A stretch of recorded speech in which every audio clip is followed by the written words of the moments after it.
Hi, this is History with Andrew Allen, and today is episode 12 of my series on the Mexican Revolution, the 1920 presidential election, otherwise known as the fall of Venustiano Carranza. Before I forget, I include the names of the people I talk about and my sources in the description. As I explained last episode, radical delegates had struggled against Carranza's supporters at the Constitutional Conference at Querétaro in November 1916. The conference ended in a compromise where Carranza won a stronger presidency and the radicals won an 8-hour workday, secular education, and land reform. Although not directly involved in the conference, Obregon's support for the reforms made him popular and increased the likelihood that he would run for president in 1920. Despite its location next to Mexico, the United States was a risky choice for would-be organizers of a revolution. Remember, Victoriano Huerta and Pascual Orozco had been arrested before they could even start their revolt, and Huerta died in prison while Orozco was killed by a sheriff's posse. Felix Diaz avoided trouble for violating American neutrality laws because many of the villistas, supporters of Felix Diaz, were based in New Orleans, and the American Secret Service concentrated its efforts along the Texas border, the traditional route for Mexican revolutions. After securing the allegiance of Manuel Pelez, who controlled nearby Tampico, Diaz decided to launch his revolt in Veracruz. Leaving New Orleans in February 1916, Diaz attracted numerous recruits in the South, including many guerrillas who had been allied to Zapata only out of convenience and did not share his politics. Diaz's renewed popularity was partially due to his new Plan de Tierra, which promised the restoration of land that had been illegally seized during the Porfiriato. This success is impressive, since Diaz had only become a contender for the presidential chair because his more qualified co-plotter, Bernardo Reyes, was killed during the coup against Madero, and then he was basically chased out of Mexico because he was too afraid to stand up to Huerta. Since Villa and Zapata had been contained, Diaz became the sole remaining challenger to Carranza by default. Rejecting the radicalism of Villa and Zapata, Diaz attracted the conservative groups who saw their powers being eroded by Carranza. Moreover, Diaz's support for the Allies and his willingness to protect foreign capitalists from bandits in return for taxes ensured that he received substantial financial support from American companies tired of Carranza's anti-American attitude. The British went further, supplying Diaz with weapons, hoping that he would overthrow Carranza, whose government was openly pro-German and hampered British investment in Mexico's oil fields. Businessmen and diplomats more familiar with Mexico were doubtful that a coup by Diaz and Pelez could succeed without help from Zapata and Villa. The American government knew that Germany had little influence because it relied on a broad network of spies and observers in Mexico, while Britain simply decoded very optimistic messages between Berlin and its embassy in Mexico. Admittedly, American business leaders conspired with Mexican conservatives to launch a coup, but could not proceed without permission of the government. That permission was not granted, since Secretary of State Robert Lansing and President Wilson realized that they would have problems with whoever ran Mexico. Even the Morgan Bank opposed the coup since it wanted stability. Lacking a dynamic nature or military talent, Diaz's main contribution to the revolution in the South was to give existing rebel groups a legitimate cover, as well as provide links between otherwise unconnected rebel movements.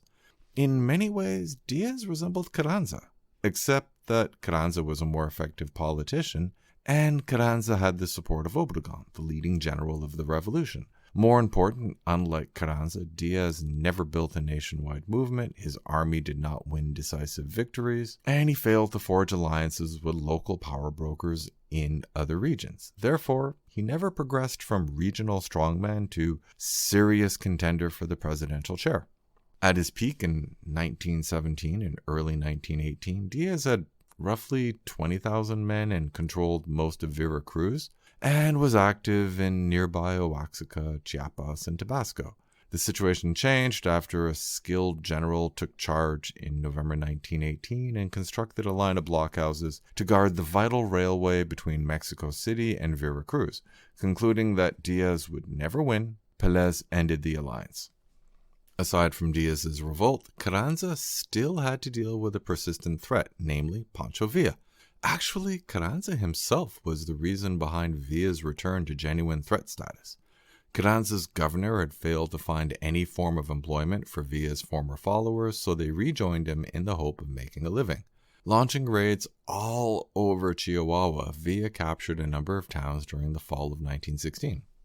Despite the victories, Villa's popularity began to fade. Previously, he had squeezed the haciendas to support his army, but the hacienda owners had long since been driven away, so he was levying heavy taxes on the middle class.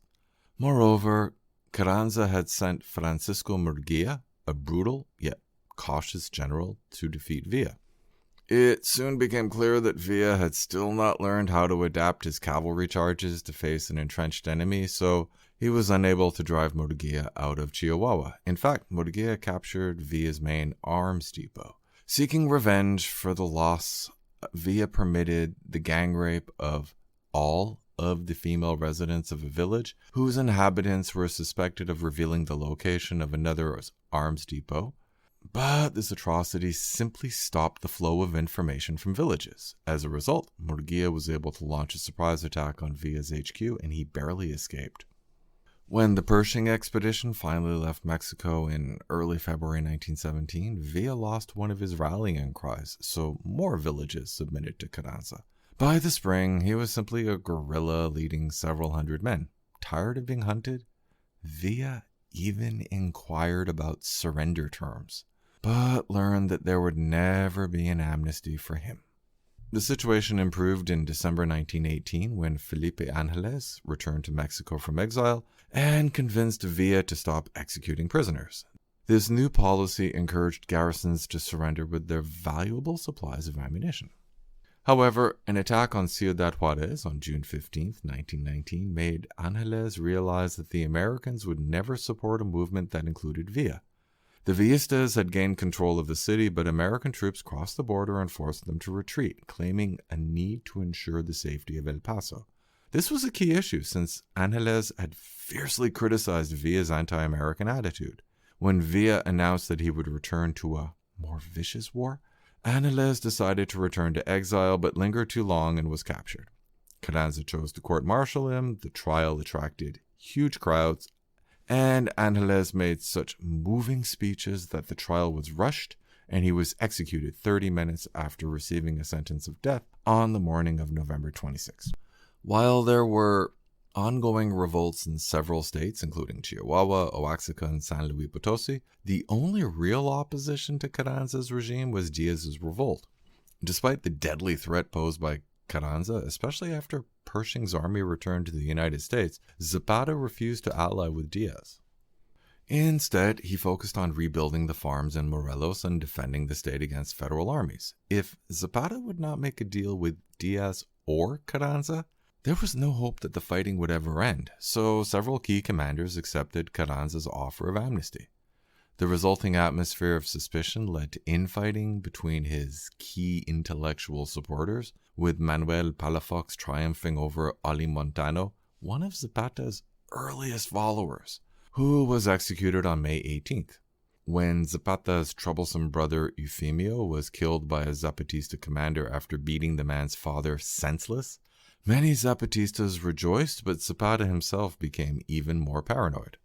A new advisor, Gildardo Magana, convinced Zapata to reach out to other regional strongmen like Villa and Diaz. Officially, Zapata declared Diaz a reactionary enemy, but he still permitted his advisors to maintain lines of communications with the villistas. In theory, Obregon and Zapata should have made natural allies since neither man had personal issues with the other, but their backgrounds were mutually exclusive. Obregon was based in the city and had a strong following among organized labor, but Zapata despised both the city and any form of bureaucracy. Although his agents carried letters to rebels all over Mexico, his efforts to create a popular front never bore fruit. In fact, Zapata was increasingly viewed as irrelevant, so Diaz became the dominant rebel in the South. The 1918 global Spanish flu epidemic reached Mexico and found the war-torn, starving land a fertile breeding ground. Morelos was hit especially hard, losing perhaps 25% of its population. So Zapata was too weak to resist Pablo Gonzalez when he appeared later that year with 11,000 troops. Advisors recommended that he go into hiding and wait until Carranza fell from power, but it was not in Zapata's nature to run away, and he worried that he would not be able to maintain control over the various chieftains from hiding. Desperate to gain a total victory over Zapata in order to improve his chances as a presidential candidate in the 1920 election, Pablo Gonzalez gave cavalry officer Colonel Jesus Guajardo permission to do whatever it took to win Zapata's trust, and pretended to discipline him unfairly in order to create a cover for the officer. After launching a fake attack on a federal garrison, Guajardo arrested followers of a former Zapatista who had joined Carranza, killing some of them himself and giving the rest to Zapata for execution. Agreeing to a meeting on April 9, 1919, Zapata was lured into a hacienda even though he suspected a trap. By this time, his situation had become so weak that he may have felt that he had to take a chance. Zapata rode through the gate. The troops presented arms for a salute and then shot him dead. Gonzalez placed Zapata's body on display and it was seen by thousands, but many people in Morelos refused to believe that he was dead and continued to use his name as a rallying cry, Viva Zapata! Magana was elected head of the movement in early September, but the Zapatistas never regained their former power and Morelos once again knew peace of a sort. With Zapata eliminated and Felix Diaz contained, Carranza could concentrate on arranging his succession in the 1920 election. Carranza had never been interested in the opinions of others, but once he was elected president, the number of advisors shrank rapidly, and he worked hard to suppress any potential rivals. He paid less and less attention to Congress, and he did not even fill most cabinet posts, appointing chief officers instead of ministers. However, Carranza's power was slipping since the pro-Carranza party was the weakest in Congress, while the pro-Obregon party was the largest. Speaking of Obregon, he had resigned as Minister of War on May 1st, 1917, the same day that Carranza officially became president, because he had recently married and his health had suffered from the campaigns, especially the loss of his arm. Returning to Sonora, he decided that his former subordinates Calles and de la Huerta had become too radical and most likely too independent. Calles was military commander and de la Huerta had replaced him as governor, but the two men had worked closely together. Calles had banned alcohol, gambling, and prostitution and expelled all priests from the state, while de la Huerta had formed a workers' chamber to enable workers to influence state politics. Obregon was able to replace Calles with his protege, General Francisco Serrano, and then backed his brother for governor in the 1917 election, but Calles still won election as governor easily. Aware that Obregon was preparing to campaign in the 1920 presidential election, Carranza attempted to widen the divide between Obregon and Calles by appointing Calles Secretary of Industry and Commerce in late May. Calles should have proven a willing ally since Obregon had opposed him as governor, but he genuinely distrusted Carranza and refused to take office until he had arranged for de la Huerta to succeed him as governor. Once he became secretary, Calles was his own man and worked on behalf of labor, actually strengthening his relationship with Obregon. Obregon announced his own candidacy on June 1st. He believed that there had been an unwritten agreement that he would succeed Carranza as president, but Carranza felt that Obregon did not possess the necessary nationalism to defend Mexico's sovereignty. Genuinely disliking Obregon, Carranza tried to play off Pablo Gonzalez against him, but Gonzalez lacked Obregon's widespread support, even though he had arranged the assassination of Zapata a couple of months earlier. Obregon put together an impressive coalition of supporters, including politicians, guerrillas, generals, labor leaders, and intellectuals, while relying on his well-earned reputation as a military hero of the revolution to win the support of the people. Aside from his inability to simply anoint his successor, Carranza's control over the nation was far from firm. The Cedillo family had maintained control over San Luis Potosi. Villa roamed Chihuahua with a large band of followers. Much of the Zapatista organization had survived the death of Zapata. Manuel Pelez continued his successful revolt/security business. Felix Diaz still held on to Veracruz, and smaller local rebel groups defended their communities in Chiapas and Oaxaca. Actually, Carranza's seal of approval was not a major advantage. Despite all of the carnage caused by the revolution, the military had returned to the privileged position that it had occupied during the Porfiriato. While Porfiro Diaz had instilled fear in his generals, Carranza had bought the loyalty of his generals by allowing them to use their positions to enrich themselves.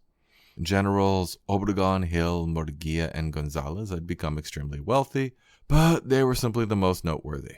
14 generals were also state governors by 1918, and election results were manipulated to ensure that loyal officers won congressional office, but the generals remained loyal to Carranza only for as long as the money flowed. The policy of granting impounded haciendas to key supporters instead of local farmers who were clamoring for land had provoked a great deal of resentment. If the estates had been divided among rank-and-file Carrancistas, it would have strengthened his control over his faction. Instead, the haciendas were given to a small group of key supporters who simply replaced the former members of the oligarchy and often treated the local villagers worse. One of Carranza's main assets had been his deep and genuine nationalism, but when the Allies defeated Germany in World War I, the United States was the only remaining market for Mexican exports since Britain and France had been bankrupted by the war. When Carranza accepted stronger commercial relations with the United States, he lost the support of many nationalists. Recognizing that Gonzalez would never win an election that was fair, or even remotely fair, Carranza endorsed Ignacio Bonillas, the ambassador to the U.S., even though Bonillas had lived outside of Mexico for so long that he was no longer viewed as a Mexican. Never one to tolerate different viewpoints, Carranza reacted to Obregon's presidential campaign by first taking away his rank and then ordering his arrest. Obregon avoided arrest but knew that it was only a matter of time before he was captured, so he worked with railway workers to reach Guerrero, where he was protected by zapatistas, who recognized that he was the only national leader who considered the needs of the rural poor. Carranza then tried to eliminate Obregon's power base in Sonora by sending federal troops to the state, but the state legislature reacted by announcing that it no longer recognized the legitimacy of Carranza. Obregon revolted on April 20th, choosing De la Huerta, governor of Sonora, as provisional president. Winning the support of most of the army, Obregon even attracted zapatistas, the Civilistas in San Luis Potosi, the villistas, Pelez, and the felicistas, although Obregon refused to damage his reputation with a formal alliance with Diaz. Recognizing that he had made a fatal misjudgment, Carranza fled Mexico City for Veracruz in May after filling 60 railway cars with cronies and the entire national treasury. Rebels blocked his route, and after several brutal fights at railway stations, he abandoned the train with 100 loyal followers and tried to make his way by land to Veracruz. Betrayed by a local chieftain on May 21st, he either died during a nighttime attack or killed himself once he realized there was no escape. To sum up, Felix Diaz had led a surprisingly successful revolt in Veracruz, which should have been an ideal opportunity for Zapata, but he refused to ally with Diaz. Tired of endless war, many of Zapata's followers accepted the government's amnesty until a desperate Zapata was lured into a trap and killed.